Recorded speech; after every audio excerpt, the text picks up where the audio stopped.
Nakamu. Wanji? Nina kintu kye neebuuza. Okozesa Akaweta, okozesa family planning nga nkoyo okutomera ebisenge n'okuba ebikondo.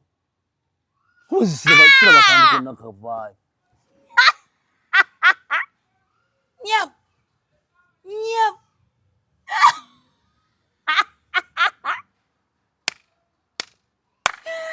Sijasi ndiye sebinya mama. Wanji? Nyabo.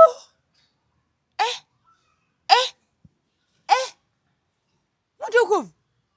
Nawo ononya mwana omukazi akuzaliyo mwana. Ugwe. Kadwa kito ngamba, ombuli.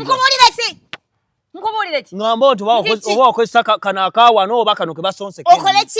Okole ki? Ndi wa byange, najja n'ebyange, era njagena n'ebyange. Nze sigenda nga mansa bana abokubona abo. Nakireyo kitunula. Nabine bisatu yo nabine bipale byo ddala omwana omukozesa ekigwe. Kirabira no simanyi kirabira simanyi kyava mu kika kirabira kimutukuvu. Omwana omukozesa ekigwe. Omulisa kyo munyesa kyo mwambaze kyo mujjanja biseeki bwalwala. Yiwa afo muzike wa wansi wa kitanda. Mulebwa atunulanga embwa y'omukulu. Tonda muna kuvevenga bitya. Tindekerawo siba. Njogero yogera ku by'abaana, gwine ku by'abaana bana kyonna kyo bitegera ku by'abaana.